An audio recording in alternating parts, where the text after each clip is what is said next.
on Twitter the other day, like someone was like, people are always hassling me. They're like, well, what about all the fires that happen with electric vehicles? And I finally looked up the stats. For every 100,000 vehicles sold with gasoline internal combustion engine vehicles, there's 1,530 fires. So 1,530 fires per 100,000 gas vehicles sold. With electric vehicles, it's 25. Hello, everyone, and welcome back to another episode of Clean Techies, the podcast. This is episode 41, and today we are speaking with Zach Lefevre, the CEO and founder of ChargeLabs. ChargeLabs is an EV charging company that is primarily a software that helps manage EV charging in an efficient way.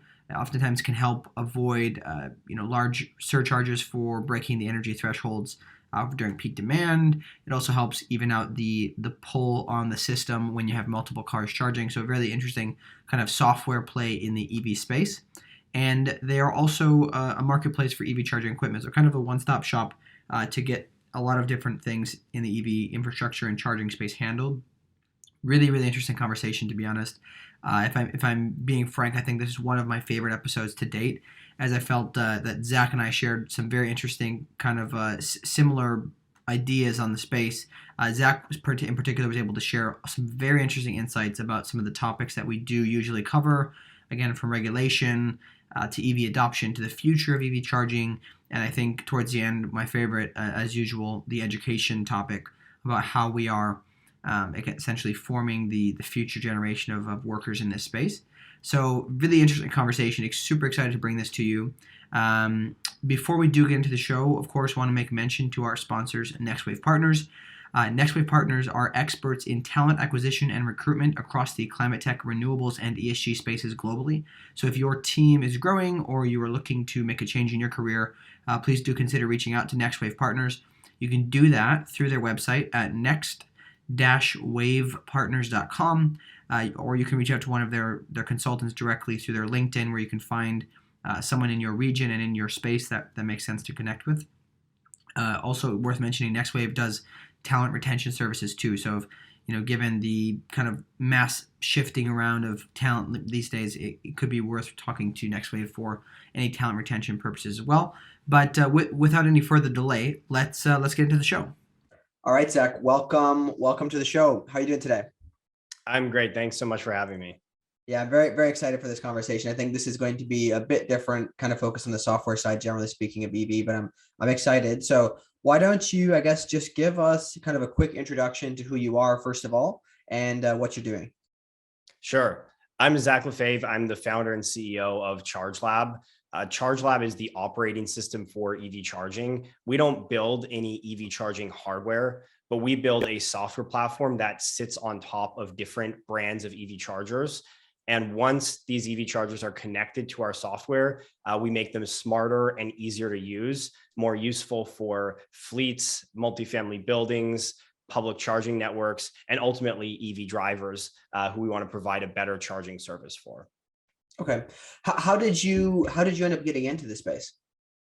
Yeah. So my experience in the EV industry goes back to 2015. I had previously run some businesses that were moderately successful. I had studied computer science, so my background was in software. And I was just hanging around these groups in 2015. It was a really interesting time because the Tesla Model S had been released, but there was no Model 3, there was no Model X, and you had a handful of other electric vehicles, the Nissan Leaf, the BMW i3, but really not the selection that you have today. But what was so fascinating about EV drivers back then is they were having these meetups. And when you think about it, you don't have like a Honda Civic meetup where like a bunch of people who drive Honda Civics come out on the weekend to like compare notes, but you were having these Nissan Leaf meetups, you were having these EV meetups. And, like many people at the time, I had thought, oh, EVs are this kind of like green alternative technology. But there's going to be some compromise over the status quo, right? Like the main benefit is that these vehicles are green.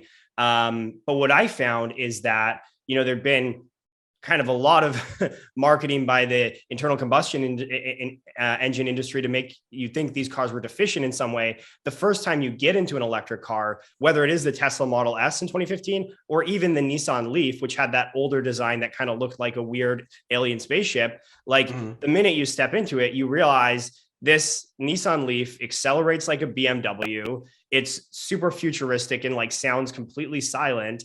And once the cost of these vehicles come down, this is what everybody's going to prefer to drive. So back in 2015, I got a lot of conviction that everybody was going to drive electric vehicles in the future, either for carbon reduction and environmental reasons, or just because it's a better experience overall. Like I drive an electric vehicle and I have a full tank of gas every morning. People always say, well, there's not enough chargers, and that's the business we're in and what we're trying to solve. But me, I charge at home, and like, I don't have to go to gas stations, every week now. So, I got a lot of conviction about the future of EVs. And then I was just looking at, okay, what are the gaps going to be? And there were not a lot of good answers for the questions I had about charging infrastructure and EV chargers back then. So I started a business, and we started actually just reselling EV charging hardware before we wrote a single line of code. But from running that business, we found out what was missing in the software layer, which was namely that a lot of businesses wanted to monetize EV chargers or monitor them or do power management. And this didn't come out of the box with any of the EV chargers we were selling. So we built this hardware agnostic software platform that sits on top of EV chargers built by ABB and Siemens and Delta Electronics, Feihong, all these different manufacturers. And we built that in a direct response to what I was finding on the ground selling these devices. Got it. So essentially born out of conviction that it was going to happen, and then finding the easiest point of entry, which was essentially reselling and creating a marketplace for it, and then filling in a gap. I'm kind of curious, what did it look like before this kind of software came, before you built ChargeLab? How did these other individual manufacturers manage it? How did it interface with other vehicles? I'm kind of curious to understand this idea of getting things to integrate when you have multiple options. Yeah. So, for sure, Gen 1 EV charging solutions is just, plug in your car and get free energy. So EVs kind of came to the US North American market in 2011, 2012. And at that time, similar to today, most people just charged at home. Right. Mm-hmm. So you can actually literally just plug an EV into a 120 volt outlet, the same outlet that you charge your iPhone, your cell phone on, or your computer on. But if you want faster, better kind of speeds in charging, you get a level 2 charger, which plugs into a 240 volt outlet. So you can kind of think of 240 volts more as like a dryer or, a electric stove plug versus the 120 volt plugs that you get with, you plug your phones into. But kind of Gen 1 of level 2 chargers was just, we're just going to offer charging for free. In the early days, like when Tesla was kind of building out their network, they would just give free chargers to, luxury hotels. So the hotels would pay the cost to install these chargers. They would give out the electricity for free. But, you're making the money back on a hotel night stay. And that worked for the first, 5, 6, 7 years of EVs, because not a lot of people were driving EVs. But when you get to the point of, 5, 10, 15, 20 people plugging into a single office building or a single apartment building or multifamily building, all of a sudden that actually becomes a significant cost to the building of giving away this electricity for free. Mm-hmm. So at that point, the building is going to want to do, billing to recoup their energy cost. They're also going to want to, do power management, where every building in the world has a limited electrical capacity. I mean, when you think about it, it's very logical. If you're bringing water into a building, you don't bring in, if you only need that much water, you don't bring in a pipe like that. Electricity is just the same. There's limited electrical capacity coming into all of these buildings. And so what our software does is it takes the limited electrical capacity and it distributes it among however many EV chargers you want to install. So actually before ChargeLab, there were definitely connected smart EV charging solutions. But the most common alternative was, hey, we're a building, we're just going to put in 1 or 2 EV chargers and we'll give the energy away for free, so that the guy who drives a Tesla will stop bugging us about, hey, can I charge my car here? But that is clearly not a sustainable solution. That was just an entry into the market. And so most of our customers, we're not replacing another smart charging software. We're putting in their first smart charging software, because for the first time, these buildings and fleet depots that we're going into have enough electric vehicles. They actually need our software. Okay, interesting. So I guess there's a couple of things you mentioned, a lot of things. I maybe want to unpack. What do you see for the future of the industry? How it's going to look probably in the future for building owners, et cetera. And then I want to go into the financials of managing these at some point after this. Yeah. So I think one idea that is out there in the ether and that I think is right is that parking is charging. So I think in the future, everywhere you can park a car, more or less, you will find charging infrastructure. I think EV chargers will be abundant. And I think it will be a much more of an optimization algorithm than a discovery algorithm, right? I think that kind of the ability to find EV chargers is not going to be that much of a problem in the future, because there's going to be EV chargers everywhere. Mm-hmm. However, paying the right price, charging at a time where it's easy on the grid, charging in a way that has the least impact on carbon output. Because as you know, the grid is very clean sometimes, and in some places very dirty at other times, and in other places. I think it's going to be much more of an optimization algorithm. So I think what we're going to see in the next 10 years of EV charging is EV chargers being deployed everywhere, but a lot more intelligence and software being layered on there to keep the cost down. Because right now, if I go to some DC fast charging stations in the US, I'm paying more than I would pay with gas, even at the outrageous prices that gas is now hitting. In other cases, I'm paying, 20% of what I would pay with gas. So you have this huge variability with depending on where you're charging, how fast you're charging. So I think there's going to be a lot more, kind of a lot of advancements in pricing and optimization. But yeah, I think the future is, you live at a single family home, you charge there, you go, you travel between cities, you stop at a convenience store, you do super fast charging there.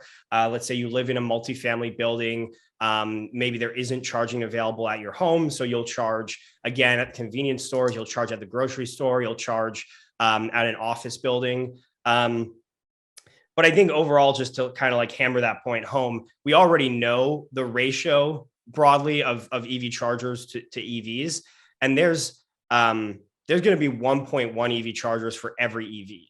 So if there's, 100 million EVs in North America, there's going to be 110 million charging locations. So you're literally going to have more places to plug in than you will have EVs, which is really a shift from gasoline vehicles. I think I did the math, and I actually can't remember the figure now, but it's somewhere between like 80 and 200 vehicles per fuel pump.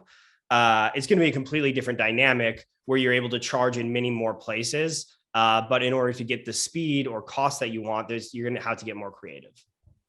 Okay, got it. So this kind of, maybe before we go into the investment and how to monetize this, I'd be curious could you break down, if that's going to be the case, I would assume that maybe if the mentality is largely not around full charging every time, right? Like what I think oftentimes think of, we top our gas tank off, right? We're filling it all the way up.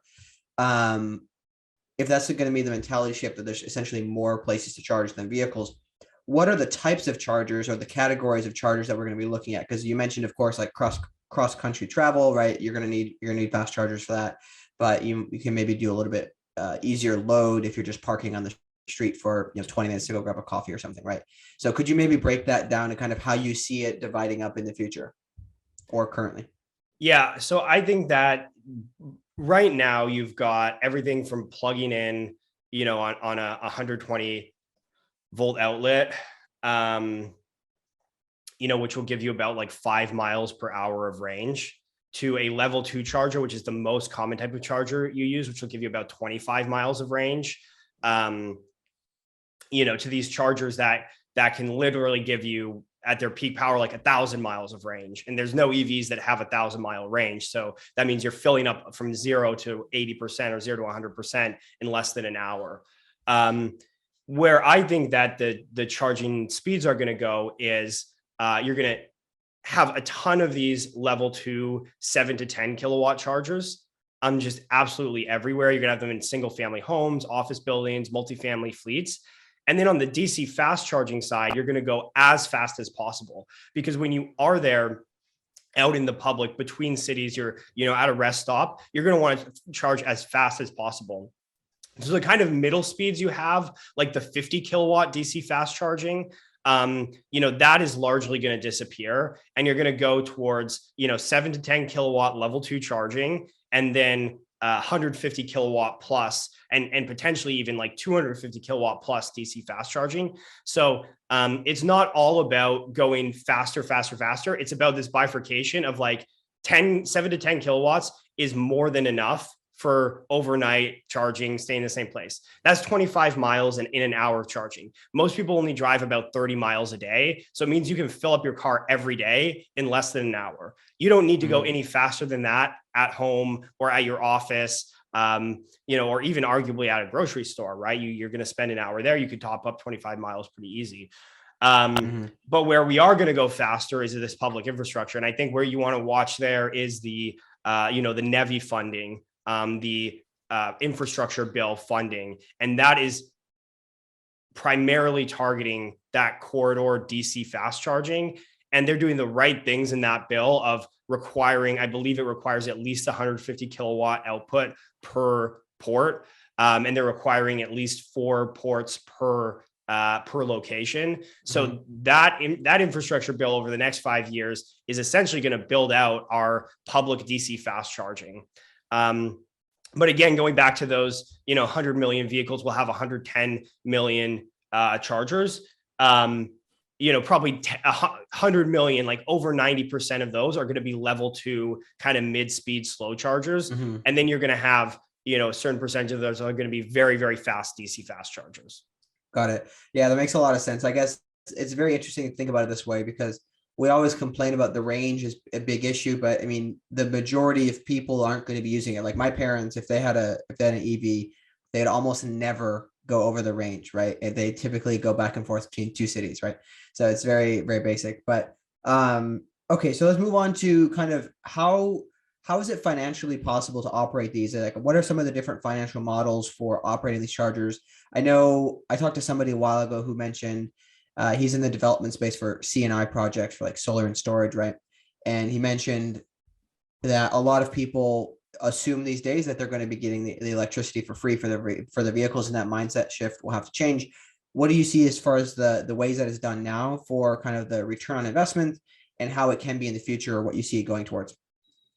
Yeah, he's 100% right. I would say that the mindset has already changed. When we think of a lot of what people believe in an industry comes from the leaders in that industry. So why did people think that the electricity to charge their EVs was going to be free? It's because the Tesla supercharger network was free. You buy a Model S, you buy a Model X, you get free charge on the supercharger network for life. That is gone now. And that has been gone, that's been gone for 4 or 5 years. So every Model 3, EV that's purchased, you have to pay at the Tesla supercharger. So you go to the supercharging network and you pay, but people still go. And so if you look at kind of who created this idea of free charging, it was Tesla, and they moved off that model years ago. And so I think every time you're looking at a commercial building development, things like that, they want to at least recoup their cost, if not make a profit on EV charging. Now, I think it's important to think about, who is really recouping their costs versus who is making a profit. I think when you look at office buildings and multifamily buildings where there's going to be a lot of charging infrastructure, I don't think that these building owners should be thinking about making a profit, because if you're a condo developer, let's say, you used to build nice apartments or nice condos, you would sell them, you would make their profit. And then all those darn condo builders around you started offering in-unit washer and dryers, right? So now you got to add in-unit washer and dryers. And then everybody started offering pools. Now you have to build a pool. And if you look at like as a condo board or a strata, pools cost money to put in, they cost money to maintain, but you're going to do it because it's part of this broader lifestyle package of living in a nice condo building. And it either gets baked into the cost of the unit or whatever. So I think EV charging is very similar. Like to think, multifamily buildings will only put in EV chargers if they can make money. It's like, no, they'll put them in so they can rent out units, right? Like trying to make a couple cents per kilowatt hour versus renting out a $2,000 per month apartment. These guys want to have as many of these units rented out as possible. And so EV charging is a path for doing that. So I think there's going to be a lot of cases where EV charging is just break even. It's just an amenity. Again, if you're a Walmart, you don't want to get into the fuel business. You're not trying to, compete and make money selling fuel. But if you can put in EV chargers to get people into the door to purchase, products, then you'll do that. Now, if you are a public charging network or you are a convenience store and your business is based around, selling fuel, there will be ways to make money. There's a couple of things you have to look at. The first is just, cost versus what you bill. And so there's a lot of things you can do to optimize on cost. You can install battery systems at your site so that you're pulling energy from the grid when it's cheaper and then selling it, at a markup. And so I think that a lot of these businesses are going to get really smart about microgrids really quickly, where there's an arbitrage opportunity, especially in where utilities have peak demand. They have demand charges and peak energy costs, which I'm happy to dive into in more detail, either one of those, both demand charges and peak energy costs. And then the other thing that I think most people are not appreciating is things like carbon offsets and carbon credits. So, one thing that we help our customers with at ChargeLab in California is the low carbon fuel standard program. So it's actually a very lucrative program for people installing and operating public EV chargers. And so, there's multiple streams of income, whether it's people coming into your store to shop, whether it's just selling the electrons that you're buying for a cheaper price from the grid, or whether it's claiming these carbon credits that are traded on kind of like an open carbon market. I think these are the things that factor into the business model of EV charging. Mm-hmm. Yeah, I think it's fascinating. Again, one thought I'd have is that if there's a lot of chargers everywhere that can kind of handle the majority of your needs, right? And like you said, a lot of these places, they're going to use it as an attraction tool for customers potentially. Then it wouldn't be as much that most companies wouldn't focus on like, hey, we need to make sure we're getting a return on this. It would just be like, hey, this is a in order to attract more, have a competitive advantage, right? We want to have this, right? So I think that'd be interesting to see how that folds out. I am keen to understand maybe we could talk about this next. For example, the between cities type of convenience stores, right? Where people would typically fuel and they need to make a profit, of course, on that typically.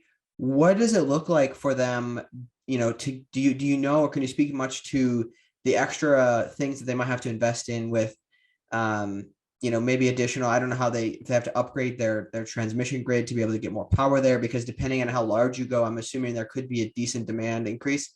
So could you maybe talk about that process and what you see there? Yeah, so there's a couple of problems with corridor charging. One is what you hit on, which is capacity. I mean, talking about that pipe problem, like when this gas station was built, if they thought they only needed this much electricity, they brought in this much electricity. Now they need this much electricity to power the EVs. So there's not enough power. So either they're going to have to upgrade their infrastructure. And that's a big part of what the NEVI funding will help with is bringing in a bigger service from the utility. But that's not always going to be possible.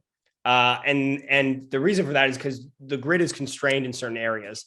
And so in those areas, you're going to want to look at battery boosted EV charging solutions. So there's companies, there's several companies working on this. We work with one called Intertie. There's another called FreeWire that builds a battery boosted DC fast charger. And what's really attractive about these battery boosted DC fast chargers is you could pull, let's say 20, 30 kilowatts from the grid at a constant rate, charge up this 100 or 150 kilowatt hour battery, and then discharge at a rate of 150 or 200 kilowatts. So that solves a lot of the infrastructure problem. But then speaking of the battery boosted, the other thing that handles is demand charges. And so demand charges are something that aren't most people don't know about them because they're more for commercial electricity consumption, right? When you buy electricity at your apartment, condo, single family home, you pay a rate. For me, I pay like 12 cents per kilowatt hour. Some people in California are paying 19, 20 cents per kilowatt hour. Other states have like 5 cents per kilowatt hour on the low end. But you're just paying for the amount of energy you use. Mm-hmm. But in many, many jurisdictions, not only are you paying for the amount of energy you use, you're paying for the peak demand that you put on the grid, meaning that if my factory peaks at 1.2 megawatts versus 1.9 megawatts, I'm going to pay fewer demand charges. Mm-hmm. And what's so interesting about demand charges is EV charging is totally a peaking activity, right? When you pull up to a quarter charger along the highway, you want to pull as much power as you can. So you have these C-stores that were previously peaking at, 100, 200 kilowatts. You put in 450 kilowatt DC fast chargers, now they're going to be peaking at 800 kilowatts. So it's just a massive jump. And that's very, very costly if you don't have a sufficiently high utilization. If you have a high utilization of your EV chargers, you can kind of spread out that demand charge across all of the different, kilowatt hours you're selling. But the problem with demand charges is if you're billed a premium based on the 15-minute peak over a month. So if you hit 800 kilowatts once in that month, you're billed this big demand charge. So the battery boosted charger becomes very attractive in those cases as well. So, I mean, it sounds kind of crazy because what you're doing with EV charging is charging a battery that's in the car. But actually, because of the way the grid's set up and the cost profiles of all this stuff, you may want to be charging a battery at your convenience store and then discharging that into the car versus charging directly from the grid. From our end, from our business, like this is where you start to see kind of software playing a really big role in EV charging, because we can optimize things like, how much power a charger is outputting, if it's not very common for all 4 of these chargers to be used at once, we can optimize that. And when 4 people do plug in, we can turn everybody down a little bit just to kind of curb those peak demand charges. And then we can, of course, interface with the batteries to make sure that like these EV charging systems are running optimally. Mm-hmm. Do you guys have an AI component that kind of helps to identify these things over the course of time and use? Yeah. So I think, AI is like ultimately going to be synonymous with software. And so the other thing about AI is it takes a tremendous amount of data for most kind of machine learning models. So a lot of the optimization we're doing today is at a local kind of site level. But we're certainly looking at like predictive models for demand and supply. The other thing we are using artificial intelligence for is monitoring equipment, right? So we have thousands of these EV charging devices connected, and we're trying to predict when they will go offline or when they will fault in different ways. So for us, I think there's a long-term opportunity to use AI on demand response and managing the impact of EV charge on the grid. But there's also many short-term optimizations like predicting when equipment will fail, when it'll have issues and things like that. Mm-hmm. Yeah, that makes sense. What about, I guess this idea, we have to have a mindset shift, as you mentioned in the beginning. Do you think that the idea and kind of the mentality behind vehicle ownership in general will shift over the coming years? I think there's some companies working on like being able to have short-term leases of vehicles for 2 to 3 months, things like that.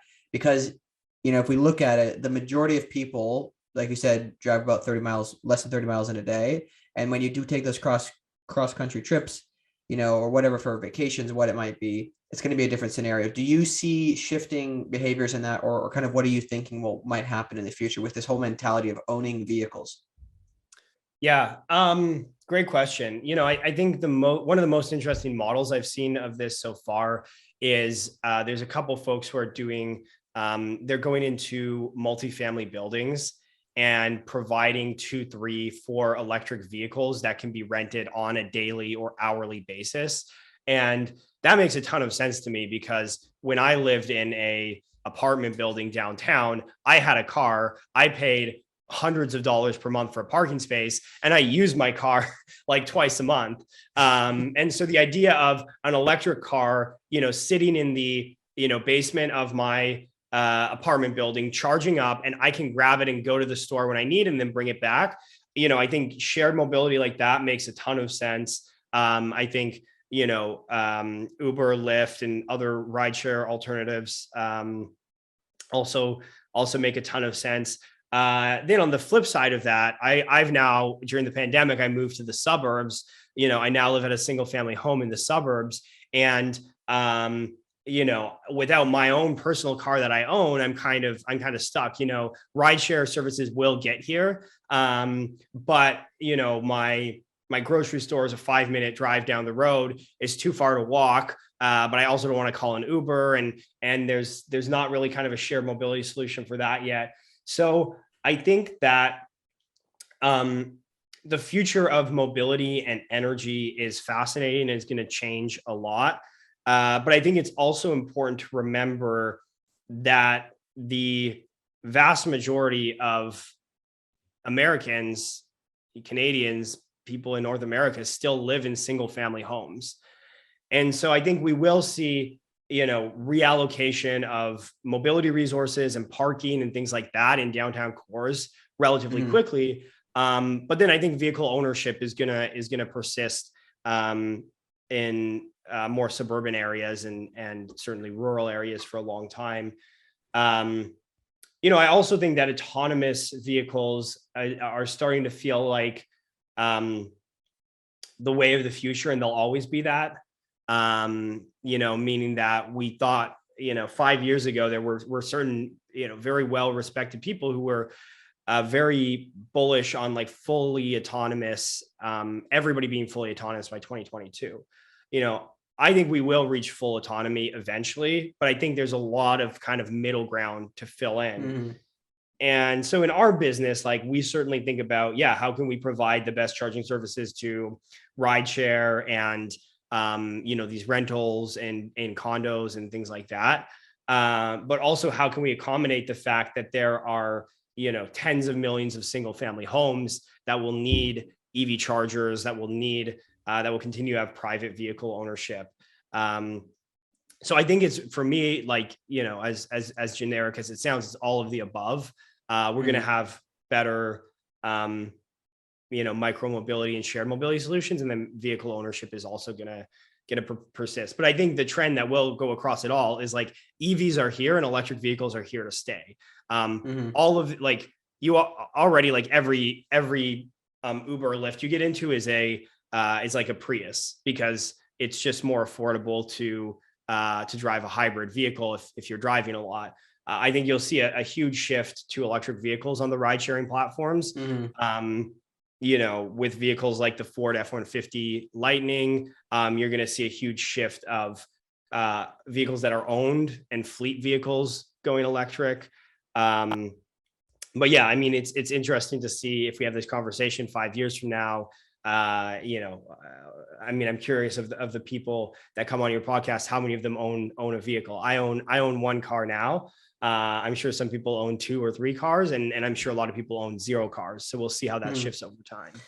Yeah, I just find it fascinating because I moved from rural Wisconsin to New York City, right, where I sold my car when I moved. And then after going back and visiting, oftentimes because of the pandemic, I had more flexibility to visit. I ended up buying a car that I keep in Wisconsin now, right? So I let my family drive it. But I just find it fascinating to see kind of what the future will be, because I think the dilemma is people are often thinking about that occasional long trip, right? And EVs can definitely solve the short trips, but also I think there's this mentality. It's difficult, especially in the West, kind of with this homestead kind of independence mentality, that that's my independence, right? That's what America, I'm not super well versed in Canada, but that's what America was built on. Like this, the car manufacturers, like this is mine, and that's how I get around, etc. Essentially, right? From horses to cars, right? So I just find it difficult to believe that that will change quickly, because there's a lot of people in this country that are still like very set on that mentality, maybe in the coming generations, but I am interested to see how it works out.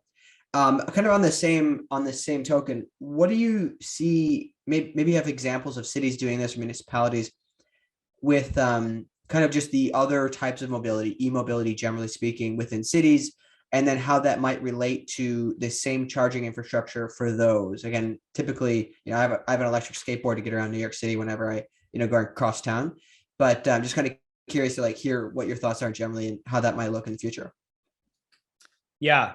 I was I just got home. I was at South by Southwest this week in Austin, and man, I've been to San Francisco a bunch of times, and with all the scooters, but I have never seen as many scooters and and e-bikes, seriously all over downtown. So clearly, between Bird, Lime, all the other players, you've got these electric micromobility, and you've got it here to stay. And I believe that the model they have is they're having, they might have some level of depot charging where they're driving trucks around, picking these up, charging them up. But I believe they also have individuals, taking these vehicles home and charging them and putting them back on the street. And, that becomes another kind of source of income or part of the gig economy. So yeah, I mean, I'm not gonna lie, I used the little scooters to zip around Austin while I was there, and it was great. I think that there will be some crossover with like EV infrastructure being put into big parking lots, and then also putting like scooter charging or bike charging side by side.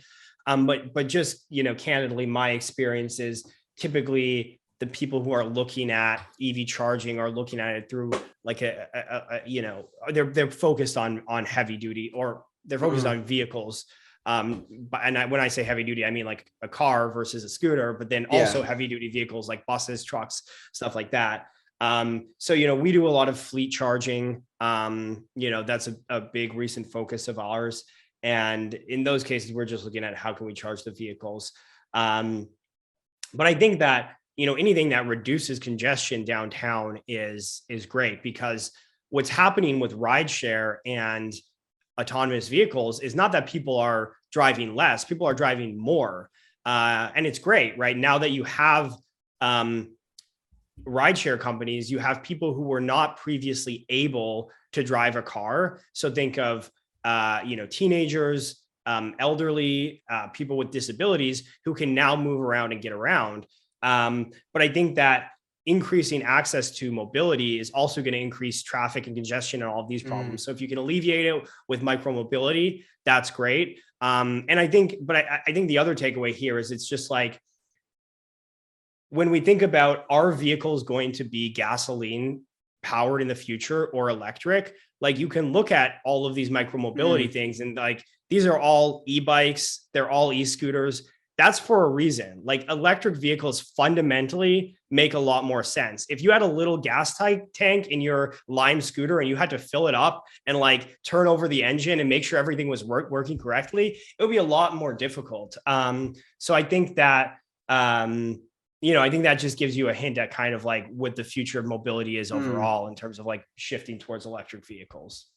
Yeah, I find it fascinating, because it's also very difficult to kind of get some sort of uniformity where you can essentially like make sure that, generally speaking, that the streets are still going to function properly and everything like that, because it becomes a bit of a chaos, right? There's a few, major players, and I see all these people zipping around New York City and their different versions. So it's always it's a bit of chaos, but to be honest. But okay, let's just see, how should we end this? I think maybe I'd be keen to hear, on the regulatory side of things, what are some things that you see being done? Obviously, there's kind of something about the infrastructure bill we've talked about, but generally speaking, what do you think the role of regulation is going to be, or should be, in helping to shift to this more EV space and helping to basically get the infrastructure in place to do these things?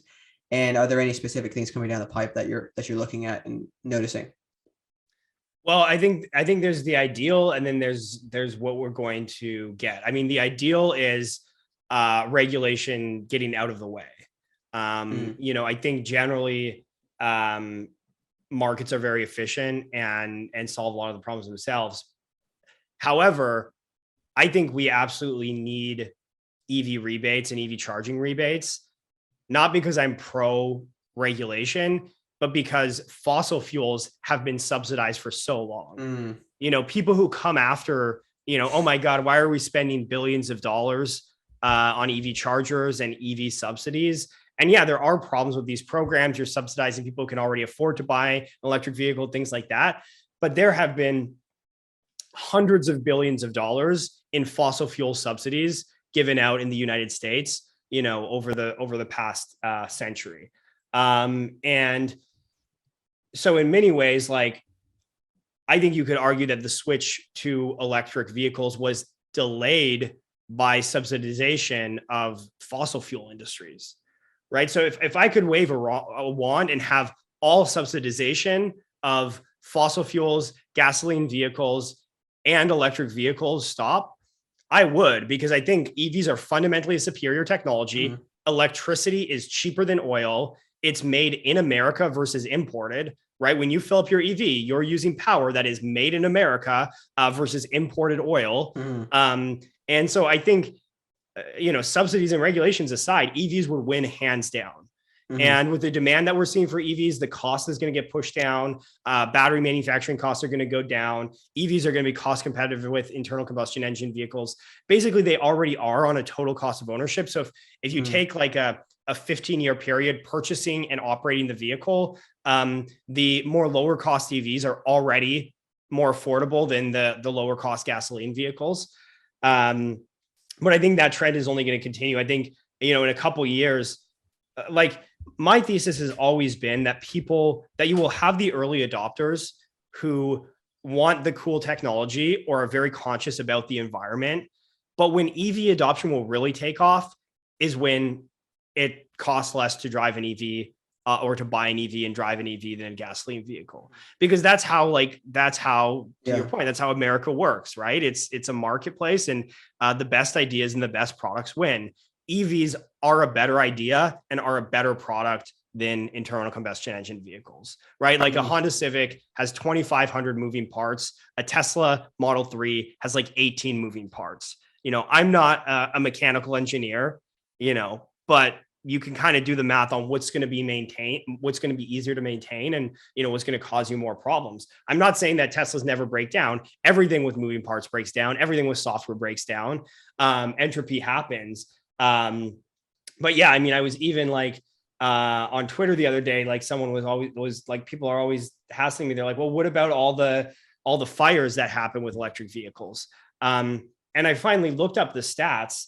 For every 100,000 vehicles sold with gasoline internal combustion engine vehicles, there's 1,530 fires. So 1,530 fires per 100,000 gas vehicles sold. With electric vehicles, it's 25. wow, that's actually very interesting. I gotta clip that. So EVs are the new technology. People are more afraid when an EV catches on fire. It's going to make the news, just like when an autonomous vehicle gets in an accident and someone gets hurt, it's Mm, going to make the news. But if you or I go and get on a car and go get in a car accident, we're not going to be on the news. I'm sorry. We're not that cool. If we were in an autonomous vehicle, that could make the news. But mm, it's very much the same thing where people are afraid of what's new and what's unknown. But EVs are actually much safer, much cheaper to own and operate. And so, I mean, coming back to the question of regulation, like, yeah, if I could wave around a wand and get rid of all regulation, I would, because EVs would win. mm, But to the extent that we're going to continue subsidizing oil and gas industry, we're going to continue subsidizing car manufacturers that are making gasoline vehicles. It's important that we at least match that in terms of mm. subsidies and regulations to promote EV infrastructure and EVs. Yeah, that seems fair. What you mentioned a couple of times, I think we should maybe talk about this too, is the energy independence kind of idea, right? this is obviously something I'm super fascinated by as the United States in general and just North America. But could you talk about the benefit of having and using EVs kind of on a broader scale, even for other countries, like for smaller countries, and how important this could be for them? Absolutely. And I mean, I think what we're you and I, we were talking earlier, we kind of beat around the bush, but like the direct thing is like the politics in America are very polarized. You have Democrats and you have Republicans, right? And for some reason, EVs are viewed as a Democrat idea because they are clean, they are good for the environment, they help solve climate change. I think that EVs should equally be a Republican idea because they create energy independence for the United States. Like this has never been more clear than the past 3 weeks, right? Mm-hmm. The price of oil, what's going on with Russia, it's horrible. But the main thing that's been highlighted back home is that in the United States, we are not energy independent, right? We rely on a global supply chain to get our energy. If you switch to EVs, you generate electricity from, sun, wind, rivers, even natural gas power plants in the US, and you control your own destiny, right? Like you can move around goods and people and services without relying on a foreign power to import oil. So I think, for that reason, I think Republicans are both a Democrat and I think EVs are both a Democrat and a Republican idea. And then the other thing that I think people fail to realize, again, climate change is incredibly important, but putting it aside for a minute, I never really enjoyed standing in the wrong place when, my brother or my parents turned on the car and I happened to be standing at the back of the car and I got this big puff of exhaust up in my face. Like that's not healthy. Like there's correlations. Like if you live close to a highway, you're significantly more likely to have Alzheimer's, dementia, lung cancer. There's real health issues that come with gasoline vehicles. And again, this is not a Democrat or Republican idea. Everybody likes going to the country and smelling the fresh air and saying, what a beautiful hike, what a beautiful forest. If everybody drove EVs, cities would be a lot less noisy. They would smell a lot cleaner. And I think that's something that is a bipartisan issue that we can all get behind. And certainly that's, I'm behind that idea. Yeah, and I think that makes a lot of sense. There's a lot of different ways to look at it, right? I think it's just that it tends to be probably from the adoption curve that most people are thinking, hey, this is new, so therefore it's worse, right? They're so apprehensive of it, right? But they're doing something now. They're using something now that at one point was, an improvement from horse and buggy, right? Like Elon Musk always says. So, okay, maybe just a last final thing. Generally speaking, on the education and kind of training front, how do you see universities doing a good job or maybe not to help get the pipeline of talent into the space? I feel like EVs get a lot of kind of press rate because of Tesla and other things, but climate tech doesn't as a whole as much. But what do you see that's being done? Do you think there needs to be more work done? Maybe different models for the university, right? Maybe people don't go to university because they can get good paying jobs with tech programs or whatever. I just want to curious to hear your thoughts, generally speaking, on this space and how the education space is going to help it. Yeah, I mean, I think we are to a certain extent in an education bubble where the cost of education, especially in the US, versus the value you get from it, it's been inflated and inflated and inflated. So I think folks going into trades. One thing I'll say that's directly related to my business and EV infrastructure is the most expensive part of putting EV chargers in the ground is the technical capabilities and the labor. So electricians and electrical engineers, right? So as we, over the coming decades, build out EV chargers and solar panels and install batteries, you're going to need a ton more skilled trades. So, I think there's a very good chance you will make more money over your career if you decide to become an electrician today than you go into kind of some of the less lucrative university tracks, right? Mm-hmm. And so, yeah, I mean, I think there's a ton of opportunities for skilled trades, and we need to encourage more people to go into them. I also think there's an education bubble overall, and people are going to find new ways to learn, learning online, learning from each other, joining startups like ChargeLab, and like learning on the job. So I think, that's a subject for a whole other podcast, but, education is totally going to be disrupted. But at the same time, like when we talk about disruption, it comes back to us talking about, okay, are people going to own vehicles or not? It's like universities are big and powerful enough that they will be around for a long time. Mm-hmm. So it's a yes, universities will continue. And there'll be all these other options for education. But I mean, specifically, there's like really interesting work that being done at universities developing new batteries that can be used in EVs. There's a ton of, ton of that battery research. We work with a number of different institutions actually on their kind of like smart grid and, electric vehicle programs. So, I would say if you're going into first year of college and you're interested in this stuff, like find out if there's a EV or EV infrastructure program at your school. And if not, ask the engineering department to create it. Because, a lot of the best schools are already kind of investing in these types of things. Yeah, I find that interesting. I think there's a lot of topics. I'm very passionate about the education space and how it will change. I'm a, never went to university and kind of alternative path too. So it's very interesting to me, but I also find it interesting that there's such a demand for these jobs, and it doesn't take a genius to do these jobs, and they're good paying jobs, right? So I don't see why people want them to have four-year degrees, right, for all these things, when really larger companies who can afford it should be training people, right? They're going to get their talent for less. They're going to have more loyal talent if they build a good company. And I think that the long-term benefits will be actually very positive, but there's a lot of trade-offs, right? Obviously you mentioned that's something I hadn't thought about before, is the university, like R&D funding. But anyways, I mean, what I would say is, like, we are a software company. We work with EV chargers, we work with EVs, we touch lots of hardware on the ground, but we build the software that sits behind all of that and powers these devices, powers these networks.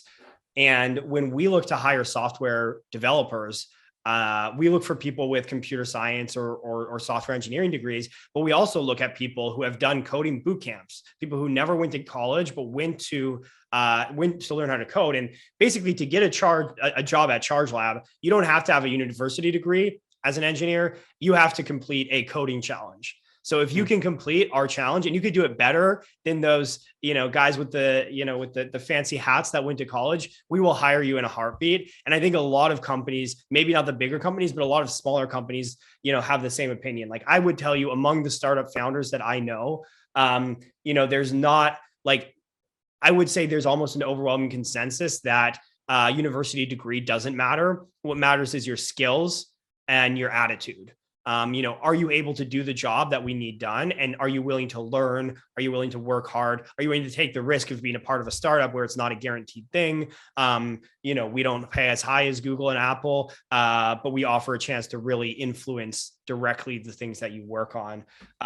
So, I mean, specifically, like, you talk to people in all different domains. In our domain of software, like, if there's anyone listening to this who does not have a technical skill set, does not have a technical degree, but thinks that you could do something technical, go look at a coding boot camp. Like, you can learn how to code. It's not easy. Nothing's easy. But it doesn't take years. It can be done in months. And there's a huge shortage of electricians. There's a huge shortage of software developers. So become a good developer, learn how to code, and and come take our coding challenge. Very good. Well, this has been a really, really great conversation. Really glad you came on. I'm definitely excited to see what continues to happen in the future, but we'll definitely have to have you back on. Awesome. Really appreciate it. And really big fan of all the interviews you're doing on this podcast. Yeah, thanks, man. Really appreciate it.